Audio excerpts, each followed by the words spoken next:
Hi friends, I'm Abby and welcome back to my channel. Today it's Mood Reader does Becca's Bookopoly. So you know how I said I was going to do a TBR every other month? And then I'd have a month of mood reading in between. So September was meant to be my mood reading month. But then Becca announced Becca's Bookopoly and I thought, well, I was going to do around Becca's Bookopoly at some point for my mood reader tries. It might as well be when everyone else is doing it as well. So I had to throw my plans out the window and here we are with Becca's Bookopoly. I printed off the board. I should have printed it on the A3, but we've got a baby board. I'm combining my other love of puzzles with it as my puzzle is my counter. So yes, I will leave Becca's announcement video down below, which has all of the, she shows the board, she explains every square, what each square means, and talks you through it. There's a whole how-to guide which she has linked with that video, so I will link all of her instructions and announcements down below so that you can get the full flavour of what this is. If you haven't seen, Becca runs this board game every month for her TBR. I'm going to give it a try, see how friendly it's going to be with me or not at all, but we will see what we can do with this. I have some certain books that I ideally need to get to, so hopefully I can make them fit into what this gives me. So roll number 1, 3, 2, 3. So 300 small book. So landing on book under 300 pages. So I have managed to find that I have an arc of The Last Graduate by Naomi Novik, and I have looked at my copy and downloaded it, and it's 299 pages, which is perfect because I need to read this because it is coming out in September. This is the second book to the Deadly Education series that is coming out. I have liked, I really loved Uprooted by Naomi Novik, and I liked Spinning Silver. I haven't read her Temeraire series yet. And I had issues with the Deadly Education. There was definitely some issues with it, but I'm intrigued to see where the series is going to go. So I requested this arc. We will see what happens with it. But this is, according to what I downloaded, was 299 pages, which I was so relieved. I was like, I don't have anything under 300 pages. Like, I don't have anything. Am I gonna have to like get a short story to try and throw in here because I don't. And then I saw it was 299. I was like, yes, yes. Oh, the relief. A double, 12. 1, 2, 3, 4. 12. A book with different colours in the title. And then we had my first double, a double. I feel like everyone has to have a double. Like, you know, it's not going to be a round of Bookopoly without a double. I should preface this that I was originally doing 5 rolls because that's what I've been aiming for, 5 books on TBR, and then I can mood read after that. But we're now at 6. Okay. And this is for colour in the book, so any form of colour can work. And thankfully I have a really large book that I want to read, which does have colour in the title. So I had a pick for this, which I have ordered this book. It's not arrived yet. And actually a lot of these are either arcs or they're not arrived, so I don't actually have them to physically show. But that's The Blackest Heart by Brian Lee Durfee. This is the second book in the Forgetting Moon series. I read this in the month of August with my friend Joanna Souza, and our friend Sam, who doesn't have a channel but he has an Instagram, so I'll link that both of their details below. And we read this together and loved it. We absolutely loved it. We loved this so much. Like, I think we all rated it 5 stars or like 4.5, 5 stars type. We all loved it. Spoiler for my my spoiler for my August wrap up, but we loved this. So we were all very keen to get to the next book. I should be having a discussion up on this book on my channel sometime in September. We're just struggling with dates with a few other booktubers that have read this, so really looking forward to doing that. But yeah, we're very keen to get to the second book, and being able to fit it on here is just amazing because they are very chunky. Like, it would be a lot to add as extra. It's like, this one was 800 pages. I think The Blackest Heart is even longer, so it's a chunky one. It's chunky, but I will make it work. And I'm so excited to read it because the first book was so good. Everyone says the second book's even better. Like, I'm so excited. 8. 1, 2, 3, 4, 5, Opulent. So a book with a fancy cover, opulency. Okay. Then my third roll, landing on Opulent. So Opulent seems to be like a flexible-ish square, like it could be about royalty, it could be about someone that's rich, it could have a pretty cover, it could have foiling on the cover. So for this, I've just gone with pretty cover, and I think it might have foiling on it, it looks stunning. And so I feel like it fits because she said pretty cover, so yes. And that will be Midnight in the Everwood by MJ Kuznar.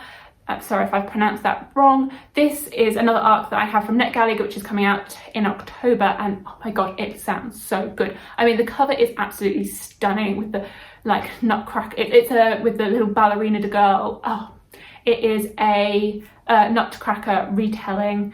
It just sounds so poetic. I think when you read the blurb, it like says for fans of The Bear and the Nightingale, and I love The Bear and the Nightingale. I feel like it's just going to be so atmospheric, which I love the word atmospheric. I know some people that completely turns them off, but I just feel like it's going to be, I don't know, I just get a good feeling from it. I get a good vibe. That as well, if you can't tell, I don't know how I've ended up like this. I was so good with my NetGalley arcs, like only requesting a couple, and now I've got 4 which are September and October ones, so I've been really trying to fit them on here, as well as the struggle of wanting to read my physical TBR. It's like, it's all gone a bit wrong with the juggling, but oh well, as long as I'm enjoying what I'm reading, that's the important thing. That was roll number 3. Roll number 4, 11, 1, 2, 3, 4, 5, 6, 7, 8, 9, 10. LGBTQ plus rep. Roll number 4 was LGBTQIA plus rep. So for this, I have just read Crown of Feathers by Nikki Palpretto, and there wasn't any exactly like overt rep in that one, but I feel like it's heading in that direction. And I've checked on Goodreads, and it has got like both the second and the third book have been flagged as LGBTQI+. So I am putting that in as my thing, and I will hope. There wasn't that much romance at all in the first book.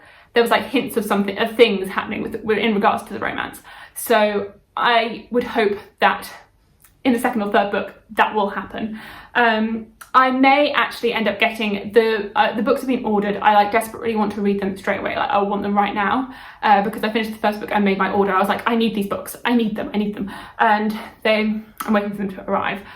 Potentially I will have read the second book in the month of August because I'm filming this on the 21st of August. So if I have read the second one, then I will read the third one here. So it's either the second or the third, depending on what I've read prior to the start of September. I hope that's okay to do that sort of replacement with just the next one in this series. But as I desperately want to read it, and I hope that I could read the second book by the end of August, then potentially it'll be the third one here. But if I don't get to it, then it's the second one. Okay.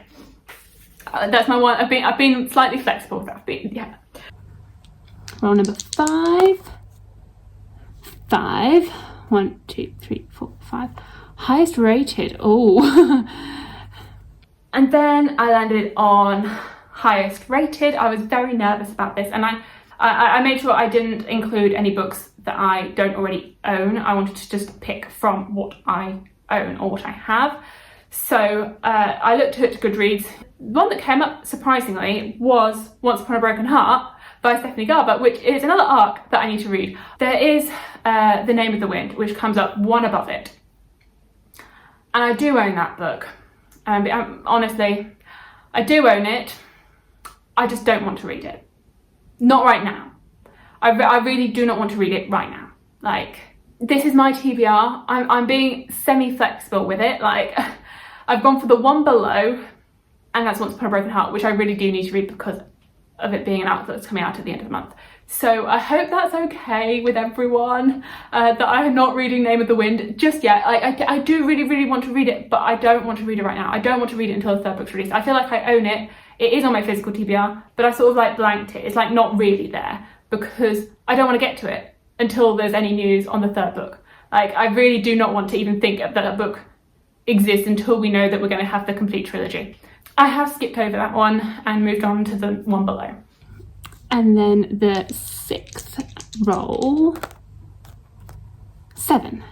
1, 2, 3, 4, 5, 7 humans. And then my sixth and final role, I landed on humans. And I feel like humans should be relatively easy because there should be humans in quite a few books. I would hope. I'd hope there'd be humans around. Well, I mean, there might not be, but like, it feels like it's quite a flexible prompt that I could fit many of my books into. For humans, I have picked Night Study by Maria Lee Snyder. This is the 8th book in the Chronicles of Ixia. I have been reading one book a month with my friend Fish and Sam, and this is the book that we are scheduled to read in September. So I'm just about to start the 7th book, but this should be the one in for September. So I'm very happy to have fitted this in because it's already a commitment that I have committed to. There we go. Those are 6 books. It doesn't feel like I've got 6 books because I can't see them physically because I don't have them here. Yeah, it feels very bizarre because I've not been holding up any books because the only one I have is Night Study. There will be 6 books here. It's just that 3 of them are arcs and 2 of them haven't arrived yet, even though I've ordered them. So yeah, it feels weird because I know this means that I'm not going to be really working on my physical TBR this month. It is what it is. I've managed to fit a lot of the books that I have committed to onto this TBR, whether that's, it's arcs that I've said I'm going to read for NetGalley, so that. I've managed to get the next Crown and Feathers books on here, which I'm really excited about because I want to read them. I managed to get my buddy reads for The Blackest Heart and Night Study on here, so very happy about that. And there are a few other things like that I'm not going to put on a TBR. Like, this is the 6 books on my Becca's Bookopoly TBR. There are definitely books that I would like to get to. It's just making sure if I have time after reading one of these, which ideally I will, hopefully, fingers crossed, because there are definitely other things I want to get to. Like, I really want to get to Bitter Blue and round off the Gracing series. I do think, this could fit into For Colour, and then I remember The Blackest Heart, and I definitely want to get to that. I definitely want to continue with the Serpent and Dove series with Blood and Honey. I do also have an arc of Little Thieves, which is coming out in October, so I would hope to get to that as well. And then I do have a couple of self-published books, one being The Atlas 6, which is the buddy read book at the self-published in this month. There's June by Frank Herbert. Am I going to get to it? Who knows? And there's also Cold from the North, which is a self-published book as well. That was like when I was going through every book that I could possibly read that I would like to read in September. And I know that's not going to be possible because that's way too many books. That's like way too many books. But luckily, we've got 6. I didn't get too many doubles. Relief. And yeah, we will see how it goes. Let me know if you're doing Becca's Bookopoly, if you are doing this with us. We will see how this mood reader does. Hopefully I can do it. I really do hope. I'm going to be away the first week of September, so I'm thinking because I'm going to be away, I might try and get all of the arcs read then. Hopefully I can read all the arcs then, because then I'm not taking too many physical books away with me, and that I can have a whole like theme of arcs. But we will see. We will see what the mood takes me, because mood. But yeah, let me know how the board was for you, if the dice were nice to you. And yeah, thank you so much for watching. Please like, comment and subscribe, and I will see you in my future videos. Bye!